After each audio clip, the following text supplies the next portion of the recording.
the summer of 2000, police in southern England make the discovery they've been dreading. I have to make a very sad announcement. We have been able to identify that the body in the field is Sarah Payne. The 8-year-old had disappeared. Every parent's nightmare. We're just a very ordinary family and everybody could see themselves in us. The nation is shocked by the murder of an innocent child. What do we want? We want help! What do we want it? The killer has a secret past. Can another horrific crime like this be prevented?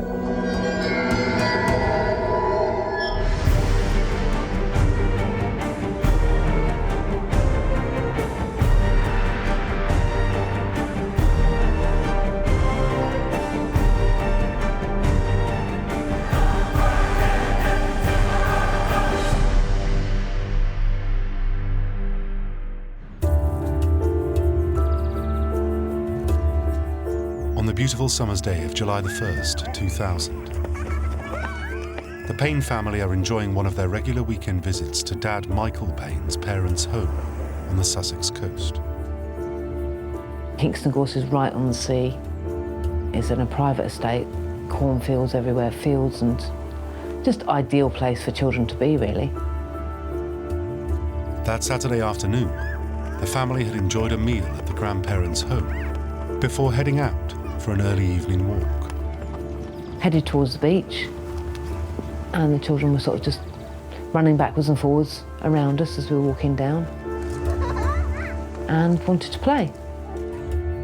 Said, could they stay? Now, the boys were 13, 14. There was no reason why I would have said no, they couldn't stay out. The girls pleaded for them to be able to stay with their brothers, so we said yes. You know, it's a decision that I will regret for as long as I live. Michael and Sarah Payne leave their children playing on the beach and slowly make their way home. Meanwhile, 13-year-old Lee, Luke, Sarah and younger sister Charlotte abandon the beach to play in a field nearby, just 500 yards away from their grandparents' house.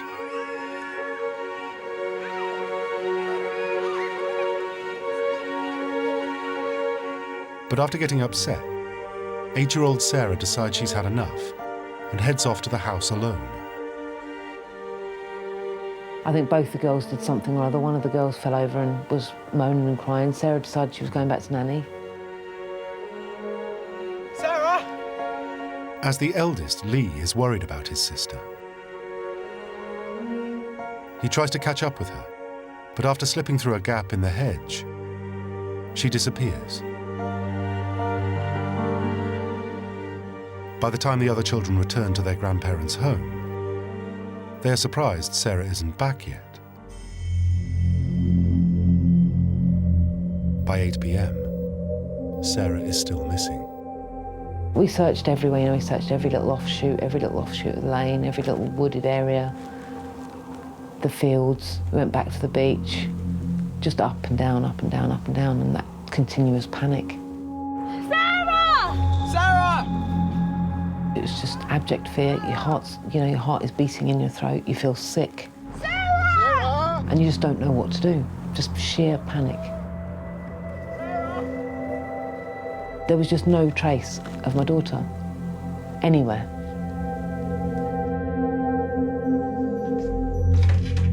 At dusk, Sarah's mother makes the decision to call the police. I call you through the police emergency. What's the problem? I've lost my 8-year-old daughter. She's been missing about an hour and 3/4 now. Right, and you are in... We're in Kingston Gorse, Peak Lane. And what's your name, please? Payne. And what's the name of the little one that's missing? Sarah.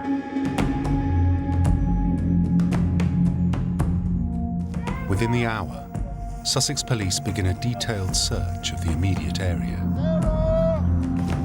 They draft in local residents to help, but there is no sign of the 8-year-old. Police decide to call in reinforcements. I got a call to say they were getting increasingly concerned and thought something more sinister might have happened. The family carefully retrace their movements of the afternoon with the senior investigating officer, Alan Ladley. When I arrived on the scene, obviously I was trying to glean the exact information of Sarah's disappearance from the children and look at other possibilities. Yes, she fell over there. 13-year-old brother Lee is the last person to have seen his sister. What he tells investigators proves crucial. By the time he got towards the lane, he couldn't see Sarah, but did see a large white van drive down the lane and then turn round and drive away back up the lane. As the driver passed Lee and the other children that were on the edge of the road, just acknowledged them.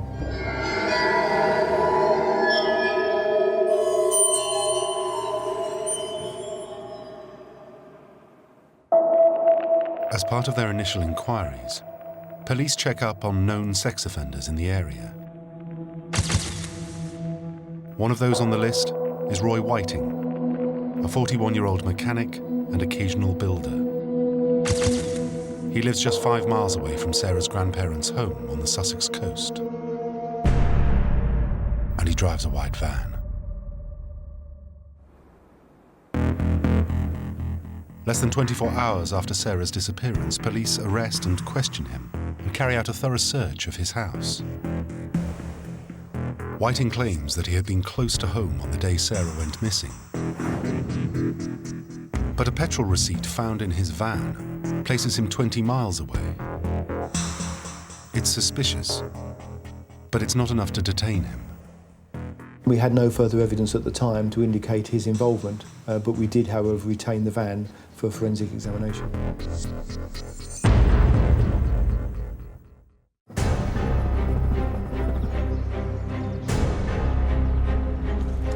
In the coming days, police step up their search, covering a 20-mile area of countryside. The story of missing Sarah dominates the national news. Police in West Sussex say there's a growing possibility that the 8-year-old Sarah Payne, who's been missing for 2 nights, has been abducted.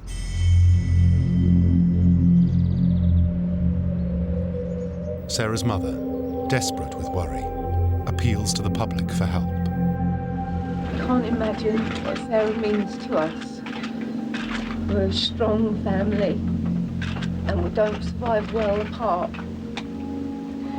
We need a home now, today, as quickly as we possibly can.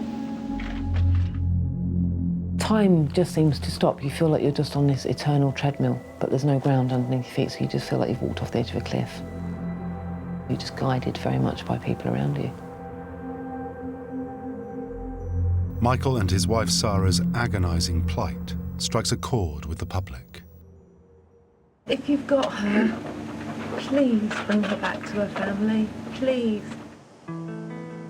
Because the world's press were looking at us, I always thought if Sarah gets to see a TV, she needs to be able to see that we're looking and that we're coming.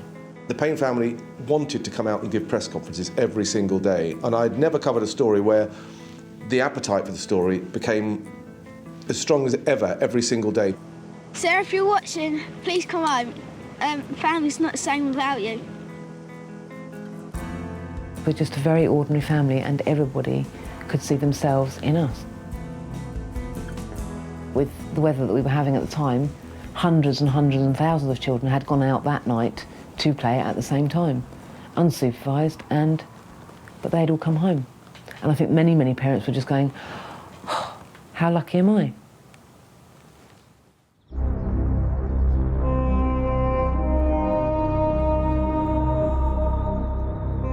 Then, on Monday the 17th of July, just over 2 weeks after Sarah's disappearance, a farm labourer makes a horrific discovery in a field, 18 miles from where Sarah disappeared. It's the naked body of a little girl, badly decomposed and lying in a shallow grave. Michael and Sarah hear the news from their police family liaison officer, Sean Scott. All the family were in the front room watching the news because the TV had just been on constantly in that 17 days. And Sean said, well, I have to speak to you now, and it has to be on your own. As Sean said it, there was a big roar from the front room. So obviously it hit the news, as Sean told me, and the family heard at exactly the same time. Good afternoon. I have to make a very sad announcement that we found a body. We have been able to identify that the body in the field is Sarah Payne. The children appeared in the back garden immediately. Is it true? The boys were going mad. You know, one of my sons was running one way, the other one was running the other. And it was, what do you do? Who do you go to first?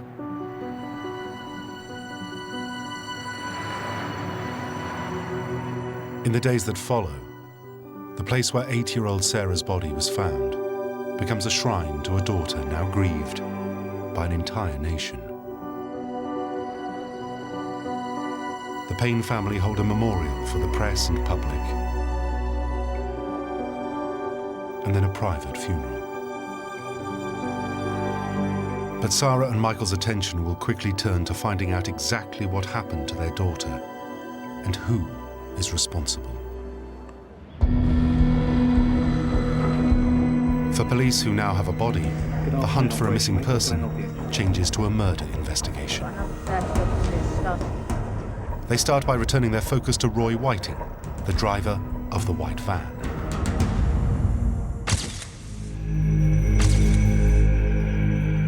Sarah's body had been found just 8 miles from the petrol station where police know Roy Whiting stopped to buy fuel on the night of Sarah's disappearance. And there's another reason for police to now regard him as a serious suspect. Roy Whiting had abducted a little girl some 4 years previously from Crawley, where he used to live. He had stripped her naked, but on that occasion had let her go. Whiting pleaded guilty to abduction and indecent assault and was sentenced to 4 years in prison. He was regarded as a high-risk re-offender, yet in 1997, he was released after serving just 2.5 years. Whiting became one of the first people to be put on the Sex Offenders Register in Britain, a list held by the police, but not made available to the public. Still, apart from the petrol receipt, police have nothing to link Whiting to Sarah Payne's murder.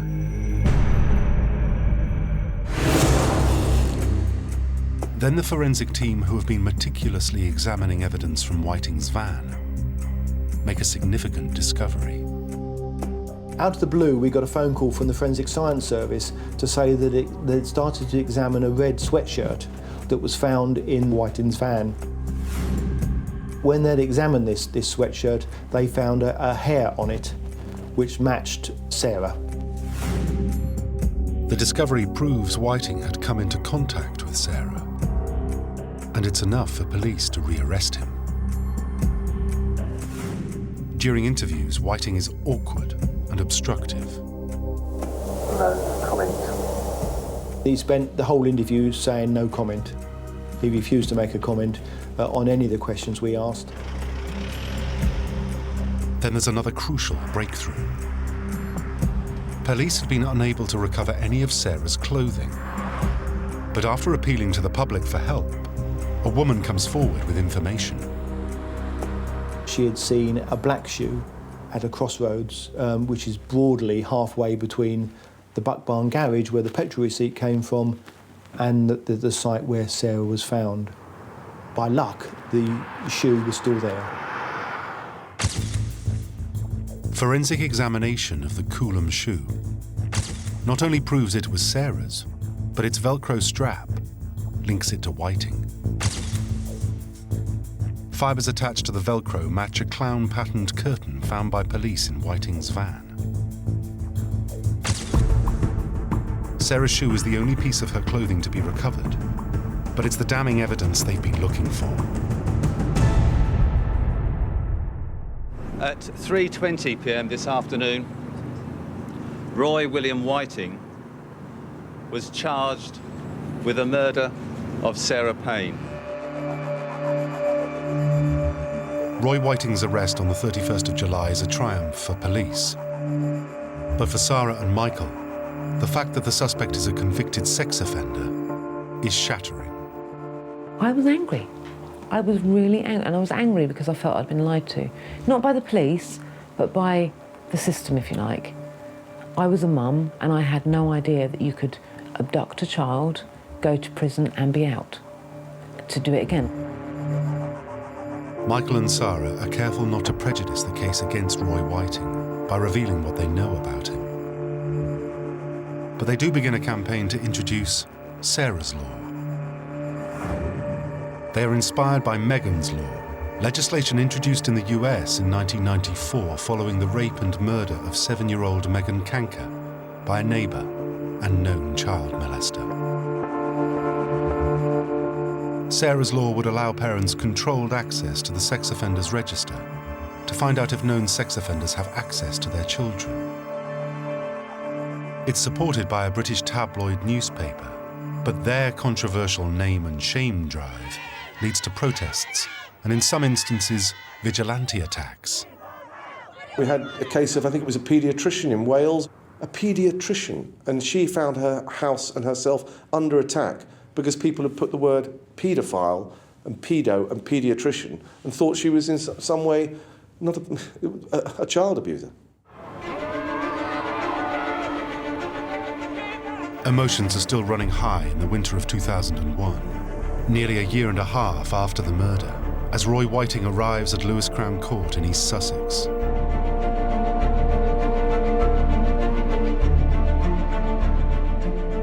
He has pleaded not guilty and prepares to defend himself. When the trial begins, Sarah and Michael must face the man accused of their daughter's murder. We got into the courtroom and it was tiny, and I just realised how close everyone would be to everyone else, and that frightened me. The dock, strangely, is in a little well, so family and friends were literally encircling Roy Whiting. I was terrified of how I would react. I was terrified of what I might do. I was terrified of what Mike might do. This man had become this monster in my head that could take my family out with the blink of an eye. The reality was, he's a sad man. And I just looked at him and I thought, no wonder you pick on children. As is standard in a British court, the judge turns down the prosecution's request to refer to Whiting's previous conviction for the abduction and indecent assault of another 9-year-old girl. The jury will only have evidence from this case on which to determine Whiting's guilt or innocence. The prosecution calls members of the Payne family to the witness box. Sarah's brothers give their evidence by video link. Sarah's mother also takes the stand. She kept calm. She didn't, to use the expression, lose it, where she might well have done. There was a dignity about her.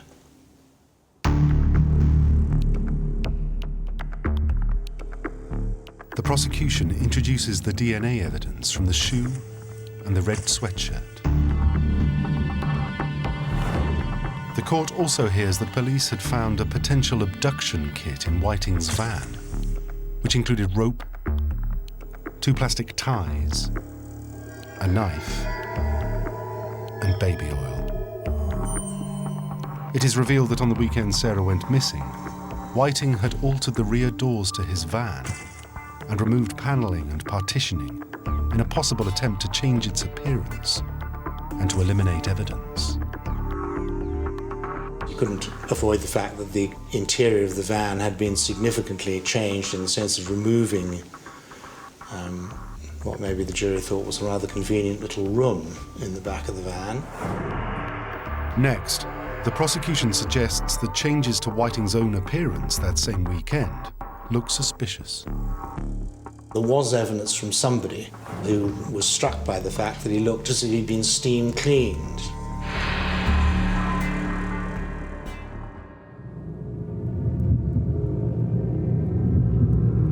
The pathologist takes the stand.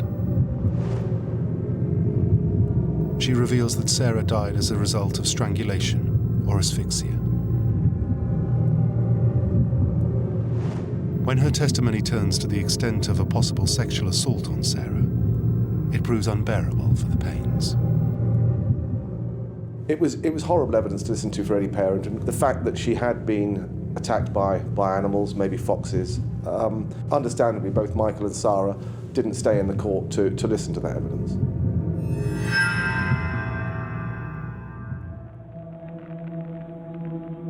After 15 days, the prosecution rests. Roy Whiting's defence counsel now addresses the court. His defence was, obviously, A, it wasn't me, B, I wasn't there. They allege that the police evidence is contaminated.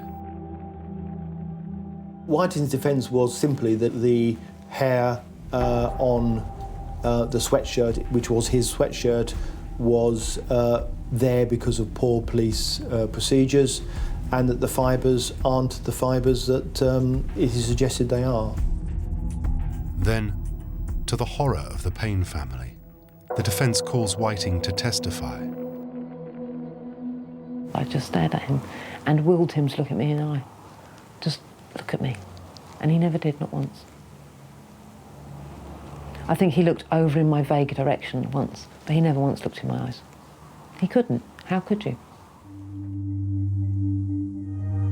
When Whiting is cross-examined by prosecutor Timothy Langdale, his testimony is weak. Mr. Langdale turned to Roy Whiting and said, "Mr. Whiting, why are you here in court today?" And Whiting, who had this very nasal voice, said, "I just want the jury to know the truth." And Mr. Langdale, long pause, theatrical pause, and he said to Roy Whiting, "Mr. Whiting, you're going to be in the witness box for some time, and when I've finished answering my questions of you, I think the jury will know the truth." Whiting does a poor job of clarifying his exact movements over the weekend of Sarah's disappearance. He'd been out driving in his van on the Saturday evening, just aimlessly driving about. Whiting struggles to explain how he came to be in the vicinity of the field where Sarah's body was found, and has trouble defending the changes he made both to himself and his van. Mr. Langdale's cross-examination, I've always referred to it as the unravelling of a knitted scarf. He plucked at the bottom of this scarf and just pulled away strand after strand. As he walked back to take his place in the dock, you just knew that Mr. Langdale had done for him.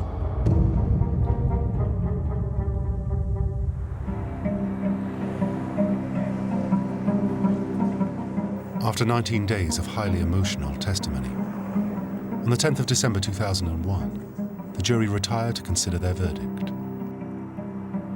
We were very, very confident at first, but then the jury were out for 2.5 days, I believe, and it just went on and on and on, and we were just waiting. Feeling sick, just feeling, please, please, please, please, please, please convict this man, don't ever let him out again.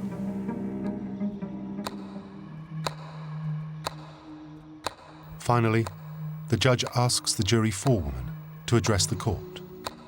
I remember her looking directly at me. She broke down in tears as she was speaking, but she came back with guilty, and then she sort of snarled it, she said, guilty. Only after the verdict is announced does the judge reveal to the jury Whiting's previous conviction for child abduction and indecent assault. A couple of the men actually leant forward and grabbed a couple of the women on their shoulders to say, "Told you so."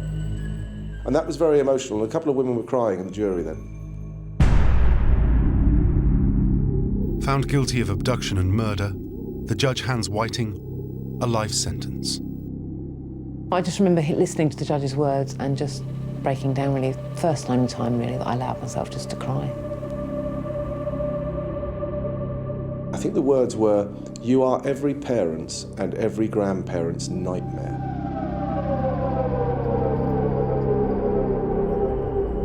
But as Whiting went down the steps of the cells, and they're very old-fashioned cells in the basement of Lewes Crown Court, I think one member of his family, or the Payne family, shouted, I hope you rot in hell." I remember that.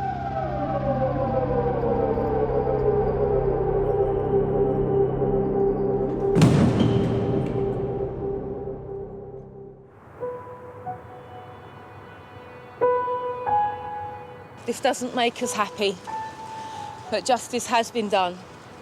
Sarah can rest in peace now. But let's make sure that this stops happening time and time again. In recent years, Sarah has suffered the breakup of her marriage, as well as several serious stress-related illnesses. But despite it all, she has continued to fight.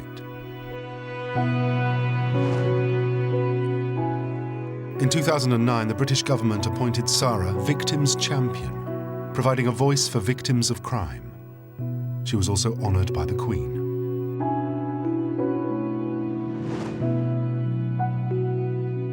In 2011, thanks to her efforts, Sarah's Law was finally rolled out across the United Kingdom.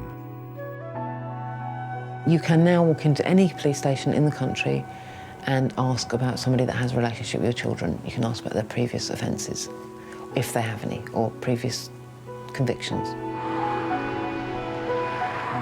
For Sarah, this piece of legislation is a lasting memorial to her daughter. She made us wake up. That's what she did.